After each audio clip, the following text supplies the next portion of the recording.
Salve, salve, galerinha! Sejam muito bem-vindos ao canal Pronto Socorro da Matemática. Eu sou o professor Marcelo Rubens, mas podem me chamar de Tio Celo.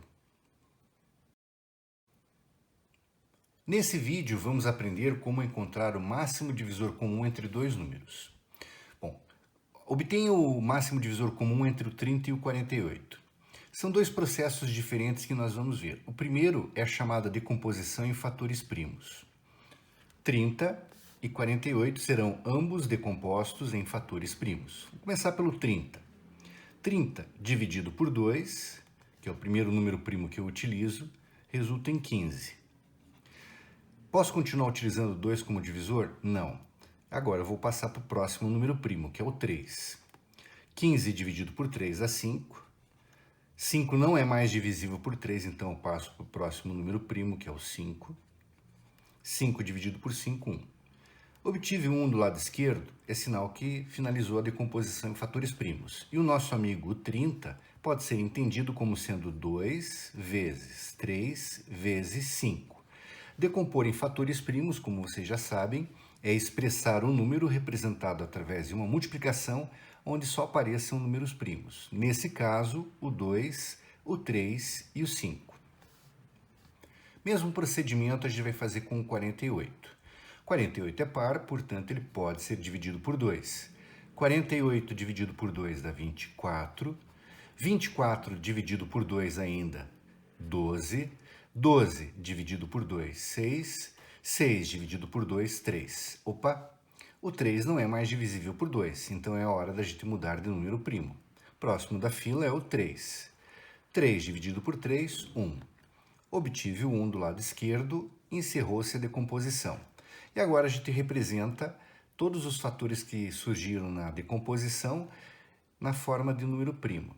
O número 2, ele apareceu 1, 2, 3, 4 vezes. Então eu represento isso com o expoente 4. O 3 apareceu uma única vez. Então, o 3. Lembrando a todo mundo que quando não há um expoente representado, é sinal de que o expoente vale 1. Então, aqui nós temos o 3 elevado a 1, aqui nós temos o 5 elevado a 1, o 3 elevado a 1 e o 2 elevado a 1. Tá, e como é que eu monto o máximo divisor comum entre esses números após essa etapa? Bom, eu vou escolher todos os números que surgiram, todas as bases que surgiram e que são comuns. No caso, o 30 decomposto em fatores primos resultou em 2 vezes 3 vezes 5. O 48 em 2 à quarta vezes 3. Como vocês podem observar, a base 2 ela é comum, então eu utilizo 2. Da mesma forma, a base 3 também é comum, também acontece com os dois. Qual expoente eu devo escolher? Sempre o menor expoente possível. No caso do máximo divisor comum, eu vou sempre utilizar o menor expoente para as bases que são comuns. Base 2, expoente 1, base 2, expoente 4. Então a opção é o expoente 1.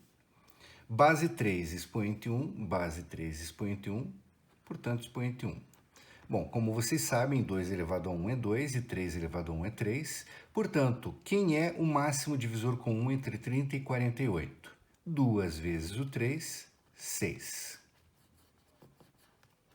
Tranquilo, né, gente? Se a tua dúvida específica é a decomposição em fatores primos, eu vou deixar na descrição desse vídeo um link para outro que vai enfatizar o procedimento da decomposição em fatores primos, quem são os números primos, ok? Bom, o segundo processo que nós vamos tomar contato para obtenção do máximo divisor comum é o chamado diagrama de Euclides. O diagrama de Euclides é essa estrutura aqui representada. Mas antes de falar do diagrama de Euclides, vamos recordar como é que funciona uma divisão entre dois números. 48 dividido por 30. Bom, procedimento que todo mundo aqui conhece, né? Para a gente iniciar a divisão, 48 dividido por 30. Bom, uma vez. Uma vez o 30 é 30, para 48, 18. Nós não vamos finalizar a divisão, porque o interesse para o diagrama de Euclides é conhecer como é que são as partes que constituem essa estrutura da divisão. Quando você procedeu à divisão, o 48 é chamado de dividendo. O 30 é chamado de divisor. Agora as partes que nos interessam. 1 é o chamado quociente e o 18 é o chamado resto.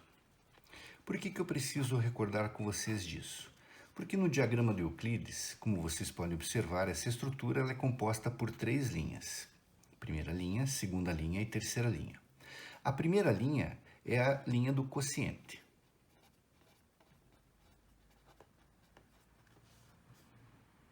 A última linha é a linha do resto. Então, agora eu posso iniciar o procedimento do diagrama de Euclides. 48 dividido por 30, uma vez. Quanto que é o resto dessa divisão? Nós já vimos que o resto é 18. Agora, o que eu faço na sequência? Eu irei promover esse resto para divisor. E esqueço o 48. E a divisão agora é quem? É o 30 pelo 18. 30 dividido por 18 dá uma vez também. E o resto é 12. Vou promover esse resto 12 para a linha do meio. E agora começa a divisão novamente. 18 dividido por 12, 1 de novo. E o resto é 6. 6 vai ser promovido para divisor. 12 dividido por 6 dá 2. E agora o resto é 0. Opa, resto 0. Em sinal que vai encerrar o diagrama de Euclides. E o que eu posso deduzir disso? Que agora o último divisor utilizado, que foi o 6, é o nosso máximo divisor comum entre 48 e 30. Entenderam o procedimento? Recapitulando rapidamente aqui. Eu vou precisar identificar os quocientes e os restos no diagrama de Euclides. Toda vez que eu efetuo uma divisão, eu interesso pelo quociente e o resto é promovido para a linha do divisor. E sempre procedo a divisão do penúltimo número pelo novo divisor, que é o 18, que é o 12, que é o 6. Quando eu obtiver o resto 0, é sinal que encerrou o diagrama. Ok, gente? Mais uma situaçãozinha para a gente reforçar essa ideia. Então, nós vamos obter o máximo divisor comum entre os 600 e o 1260. Como vocês podem observar, são números maiores do que o exemplo anterior. Bom, iniciando com a decomposição em fatores primos. 600 é divisível por 2 e o resultado é 300, que é divisível por 2 e o resultado é 150, que é divisível por 2 e o resultado é 75. Não dá mais para dividir por 2. Então, agora eu passo para o próximo número primo, que é o 3. 75 dividido por 3, 25. 25 não dá mais para dividir por 3, mas dá por 5. 25 por 5 dá 5. E 5 por 5 dá 1. Obtive 1, encerrou a decomposição. Agora eu expresso isso de forma resumida como sendo 2 elevado à terceira vezes 3 vezes 5 elevado ao quadrado. Ok? 1260 é par, dá para dividir por 2, 630 é o resultado. Que também é par, divisível por 2, 315 é o resultado. Não é mais par, portanto, tenho que mudar de número primo. E o próximo da fila é o 3. 3. 315 dividido por 3, 105. Que continua sendo divisível por 3 e resulta em 35.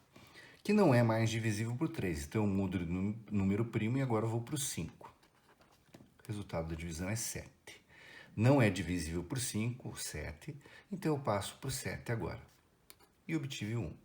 Portanto, quem é o 1260 quando decomposto em fatores primos? 2 elevado ao quadrado vezes 3 elevado ao quadrado vezes 5 vezes o 7. Ok?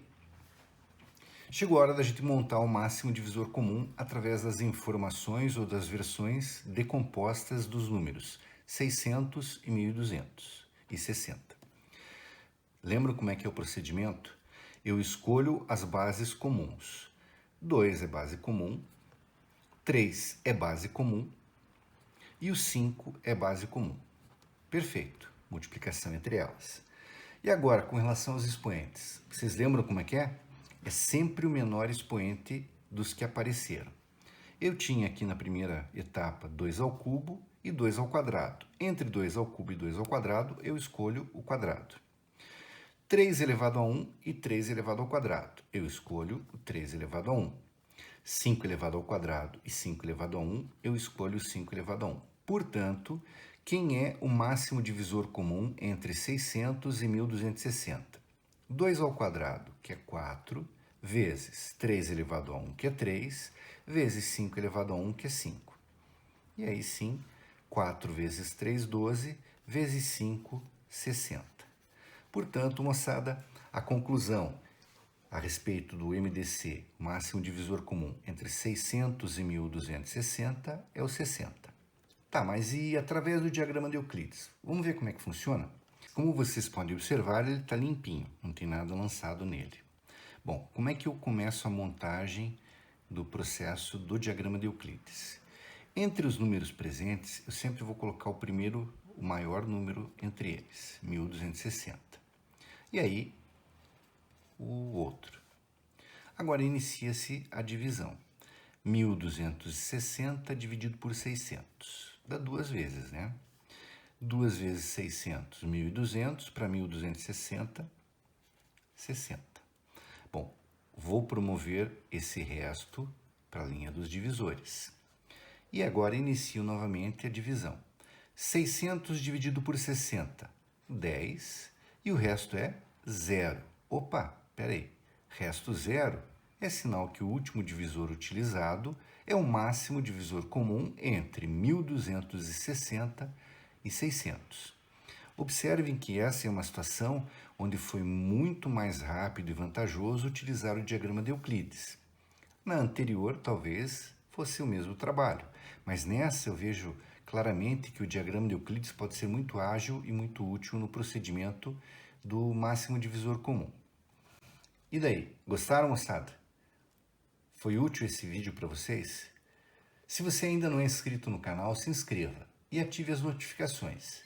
Deixe seu comentário e, se gostou, compartilhe com seus amigos. Um grande abraço do tio Celo e até a próxima.